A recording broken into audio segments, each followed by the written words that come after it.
নমস্কার বন্ধুরা, ফুললাভার চ্যানেলে সবাইকে স্বাগত জানাই। আশা করি সবাই খুব ভালো আছেন। আজকে আপনাদের সাথে বাঙালির অতি প্রিয় একটি রেসিপি শেয়ার করব, যা হলো ইলিশ মাছের মাথা দিয়ে পুঁইশাকের চচ্চড়ি। এই রান্নাটি কিন্তু অনেক পুরনো দিনের একটি রান্না, যা গরম ভাতের সাথে খেতে অসাধারণ লাগে। তাহলে চলুন আমি কিভাবে রান্নাটি করি সেটাই আপনাদের দেখাবো।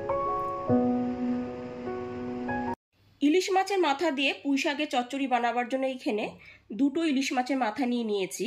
খুব ভালো করে পরিষ্কার করে জলে ধুয়ে তারপর রেখেছি। আর এখানে নিয়েছি একটা মিষ্টি কুমড়ো, 250 গ্রাম পুঁইশাক, একটা বেগুন, 3টে থেকে 4টে পটল আর একটা আলু। এবার খুব ভালো মতো পুঁইশাকগুলোকে ধুয়ে নেব আর সমস্ত সবজিগুলোকে কেটে নেব।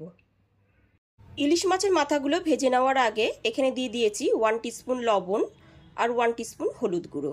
এরপর মাথাগুলোকে খুব ভালো মতো মেখে নেব। গ্যাসের উপর একটা কড়াই বসিয়ে কড়াইটা খুব ভালো মতো গরম করে নিয়ে তাতে দিয়ে দিচ্ছি 3 টেবিল চামচ সর্ষের তেল। তেলটা এখানে খুব ভালো মতো গরম করে নেব।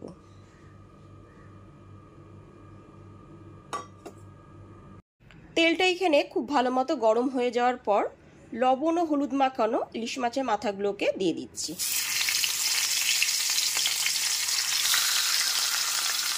লবণ ও হলুদ মাখানো ইলিশ মাছের সমস্ত মাথাগুলো দিয়ে দেওয়ার পর গ্যাসের ফ্লেমটা মিডিয়ামে রেখে মাছের মাথাগুলোকে উল্টে পাল্টে ভালো করে ভেজে নেব।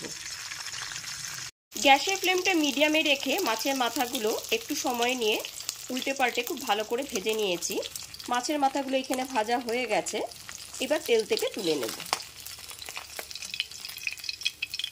সমস্ত মাছের মাথাগুলো ভেজে তুলে নেওয়ার পর ওই একই তেলের মধ্যে দিয়ে দিচ্ছি 1 টিস্পুন পাঁচফোড়ন, দিয়ে দিচ্ছি একটা তেজপাতা আর দুটো শুকনো লঙ্কা। এবার গ্যাসের ফ্লেমটা একদম লোতে রেখে ফোড়নটা হালকা করে ভেজে নেব।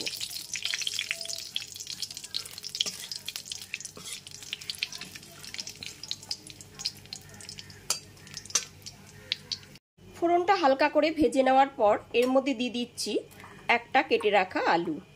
আলুটা আমি ডুমো করে কেটে নিয়েছি।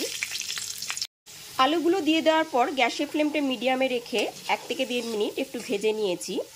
এরপর এর মধ্যে দিয়ে দিচ্ছি কেটে রাখা পটলের টুকরোগুলো।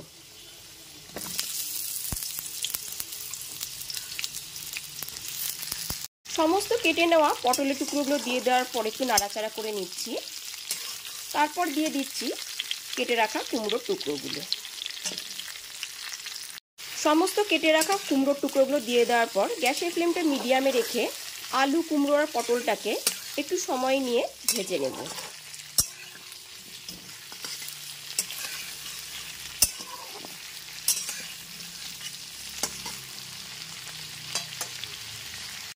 সমস্ত সবজিগুলো এখানে খুব ভালো মতো ভাজা হয়ে গেছে।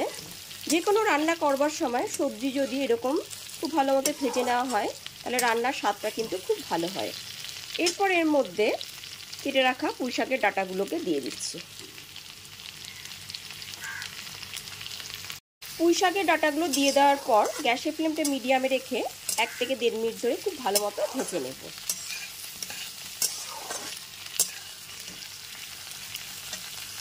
পুঁইশাকের ডাঁটাগুলো দিয়ে খুব ভালো মতো ভেজে নেওয়ার পর এর মধ্যে দিয়ে দিচ্ছি একটা মিডিয়াম সাইজে কেটে রাখা বেগুনের টুকরো।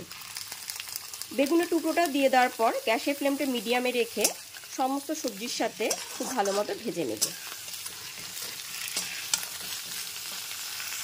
বেগুনটা দিয়ে খুব ভালো মতো ভেজে নেওয়ার পর এর মধ্যে দিয়ে দিচ্ছি স্বাদ মতো লবণ আর দিয়ে দিচ্ছি 1 টিস্পুন হলুদের গুঁড়ো। লবণ আর হলুদের গুঁড়োটা খুব ভালো মতো মিশিয়ে নেব। লবণ আর হলুদ গুঁড়োটা দিয়ে খুব ভালো মতো মিশিয়ে নেবার পর এর মধ্যে দিয়ে দিচ্ছি কেটে রাখা পুঁইশাকগুলো। সমস্ত পুঁইশাকগুলোকে দিয়ে দিলাম। কেটে নেওয়া সমস্ত পুঁইশাকের টুকরোগুলো দিয়ে দেওয়ার পর গ্যাসের ফ্লেমটা মিডিয়ামে রেখে খুব ভালো মতো মিশিয়ে নিলাম। এরপর 3 থেকে 4 মিনিটের জন্য ঢেকে রেখে দেব। 2 থেকে 3 মিনিট পরে ঢাকনাটা খুলে দেখে নিচ্ছি। তারপরে এর মধ্যে দিয়ে দিচ্ছি 1 টেবিল চামচ আদা বাটা। আদা বাটাটা দিয়েও খুব ভালো মতো মিশিয়ে নেব। আর কিন্তু কোনো মশলাই আমি দেব না। গ্যাসের ফ্লেমটা মিডিয়ামে রেখে আদা বাটাটা দিয়েও খুব ভালো মতো মিশিয়ে নিচ্ছি।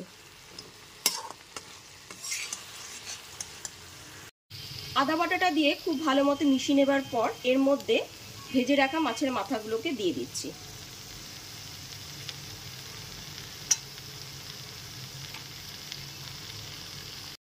মাছের মাথাগুলো দিয়ে দেওয়ার পর খুব ভালো মতো মিশিয়ে নেব।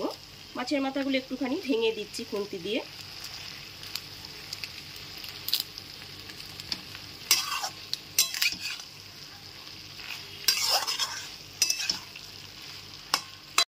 মাছের মাথাগুলো সমস্ত সবজির সাথে খুব ভালো মতো মিশিয়ে নেবার পর গ্যাসের ফ্লেমটা মিডিয়ামে রেখে 2 থেকে 3 মিনিটের জন্য ঢেকে রান্না হতে দেবো। এখানে কিন্তু আলাদা করে আর কোনো জলই আমি দিইনি। 2 থেকে 3 মিনিট পরে ঢাকনাটা খুলে দেখে নিচ্ছি। এখানে দেখুন সবজি থেকে কিন্তু জলটা উঠেছে অনেকটাই। আলাদা করে কিন্তু জল দেওয়ার কোনো প্রয়োজন নেই। এরপর এর মধ্যে দিয়ে দেব স্বাদ মতো চিনি। চিনিটা দিলে পরে স্বাদটা কিন্তু খুবই ভালো আসবে। চিনিটা দিয়েও খুব ভালো মতো মিশিয়ে নেব। চিনিটা দিয়ে খুব ভালো মতো মিশিয়ে নেবার পর এর মধ্যে দিয়ে দিচ্ছি 2টো চেরা কাঁচা লঙ্কা। ঝালটা অবশ্যই আপনারা আপনাদের স্বাদ অনুযায়ী দেবেন।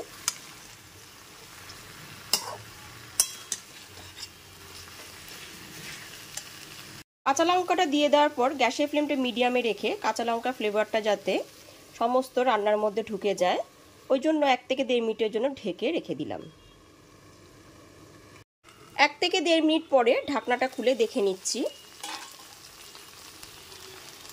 এখানে কিন্তু রান্নাটা হয়েই এসেছে। ঠিক এই পর্যায়ে গ্যাসের ফ্লেমটা আমি অফ করে দেব। গ্যাসের ফ্লেমটা অফ করে দেওয়ার পর 2 থেকে 3 মিনিটের জন্য ঢেকে স্ট্যান্ডিং টাইমে রেখে দিলাম। এইবার একদমই ফাইনালি ইলিশ মাছের মাথা দিয়ে পুঁই শাকের চচ্চড়ি পরিবেশনের জন্য একদমই রেডি হয়ে গেছে। গরম গরম ভাতের সাথে এটি খেতে কিন্তু দুর্দান্ত লাগবে। তাহলে অবশ্যই এই রেসিপিটি একবার হলো বাড়িতে ট্রাই করুন। আর রেসিপিটি ভালো লাগলে লাইক, কমেন্ট এবং অনেক বেশি বেশি করে শেয়ার করবেন। আর চ্যানেলটি অবশ্যই সাবস্ক্রাইব করে বেল বাটনটি প্রেস করে দেবেন। তাহলে সমস্ত ভিডিও নোটিফিকেশন সবার আগে আপনার কাছে পৌঁছে যাবে। তাহলে আজ এই পর্যন্তই। আবার হাজির হয়ে যাব নতুন কোনো রেসিপি নিয়ে। সবাই খুব ভালো থাকবেন, সুস্থ থাকবেন। ধন্যবাদ।